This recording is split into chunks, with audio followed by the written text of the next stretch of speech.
송은재 TV 시작합니다. 윤석열 대통령이 오늘 출근길 도어스태핑에서 심야 술자리 문제, 민주당의 김의겸이가 제기한 심야 술자리 의혹, 의혹이라고 이릅니다. 기자들이 이 부분에 대해서 입장을 물었습니다. 윤석열 대통령이 처음에는 다른 질문 없느냐라고 말을 하지 않으려고 하다가 기자들이 계속 질문을 하니까 이야기를 했습니다.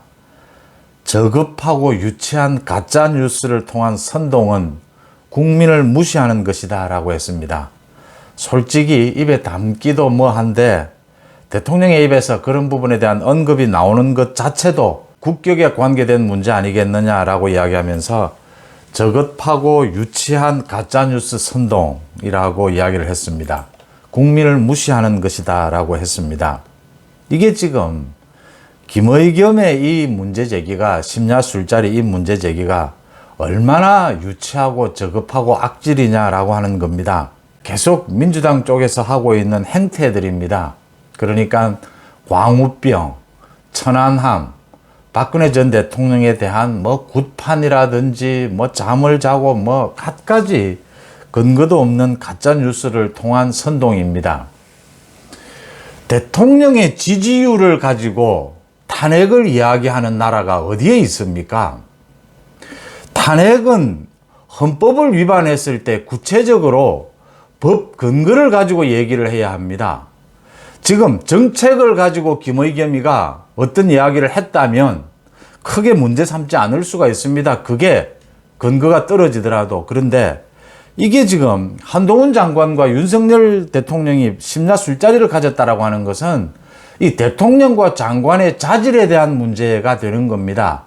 이런 걸 의혹을 제기를 할 때는 충분한 근거를 갖고 설득력 있게 이야기를 해줘야 한다는 겁니다. 그렇지 않으면 명예훼손이 되고 나아가서 가짜뉴스를 통한 선동이 된다라고 하는 겁니다. 그래서 김의겸의 한 행동은 악질이다라고 하는 겁니다.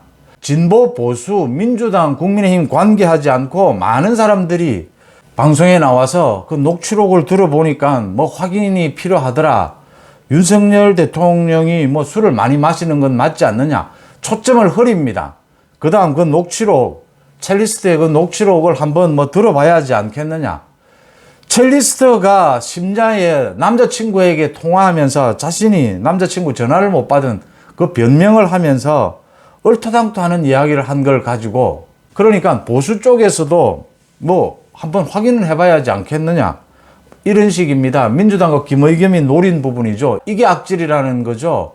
천안함, 박근혜 대통령, 광우병 모두 이런 식으로 가짜뉴스 선동이었습니다. 그래서 이 가짜뉴스 부분은 제가 참 여러 번 말씀을 드렸는데 우리 기자들 사이에 국민들도 많이 아시는 부분입니다. 흔히 하는 얘기가 있습니다. 개가 사람을 물면 이 뉴스가 되지를 않습니다.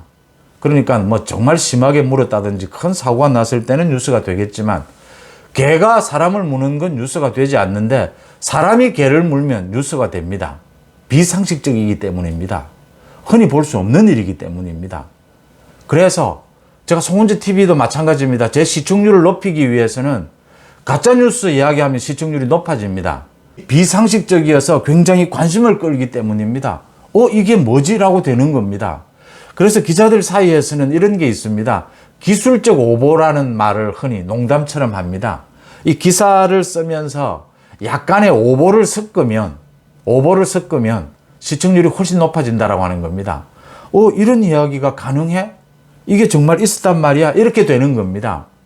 김의겸은 지금 첼리스트가 남자친구와 통화한 그걸 녹취록을 만들어서 그걸 지금 한 유튜브에서 방송하는 걸 갖고 전화 한 통하면 모두 사실이 드러날 부분이기 때문에 김의겸은 이게 가짜라는 걸 알았다는 겁니다. 자기 입으로 협업을 했다라고 했습니다. 공모를 했다라고 했습니다. 이게 가짜뉴스인 걸 알면서 윤석열 대통령과 한동훈 장관의 자질을 거론하기 위해서 이 가짜뉴스로 선동을 한 겁니다. 이래서 악질인 겁니다. 제가 송은재 TV를 통해서 이 유튜브를 통해서 가짜뉴스를 지어내서 이야기를 합니다. 그걸 가지고 국민의힘 국회의원 누군가가 나쁜 의도를 갖고 악질로 국정감사장에서 이야기를 하면 근거를 확인하지도 않고 그러면 이걸 어떻게 해야 되겠습니까? 가짜 뉴스를 통한 선동으로 정부를 흔드는 이 행동, 이걸 어떻게 막아야 되고 앞으로 어떻게 방지해 가야 되느냐. 대통령의 지지율을 가지고 지지율이 좀 낮아지면 탄핵을 이야기하는 이런 세력을 어떻게 해야 되겠느냐라고 하는 부분의 이야기입니다. 이게 지금 윤석열 대통령의 탄식이 들리는 부분이지 않습니까?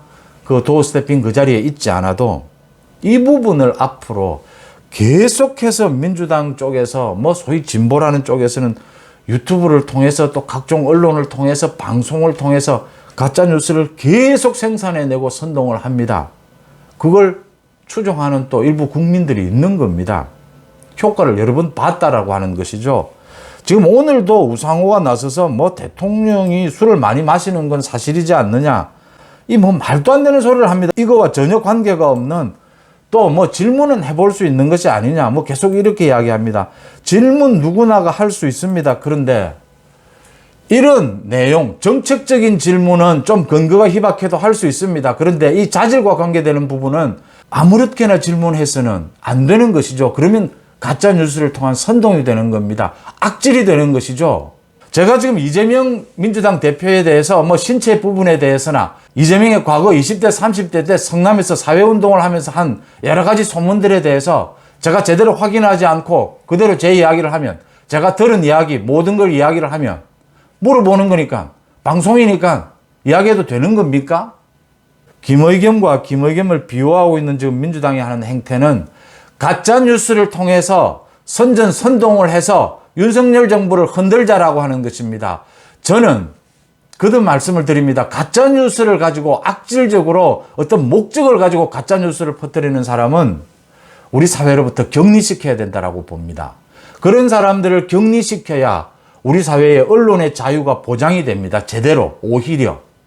우리 사회의 언론의 자유, 정치적 표현의 자유를 보장하기 위해서라도 가짜뉴스를 악질적으로 퍼뜨리는 사람은 격리를 시켜야 된다고 봅니다.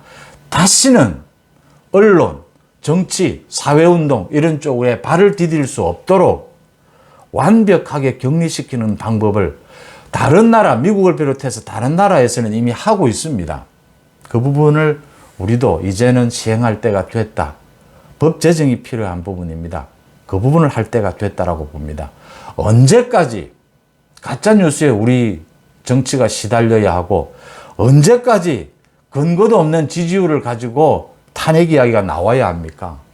우리가 지금 우리나라가 경제적으로나 문화적으로나 우리가 그런 정도는 아니지 않습니까?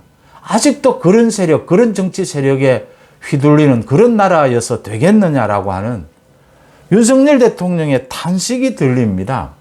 이랬어야 되겠느냐라고 하는 부분입니다. 여러분들은 어떻게 보십니까? 송은재TV 마칩니다. 고맙습니다.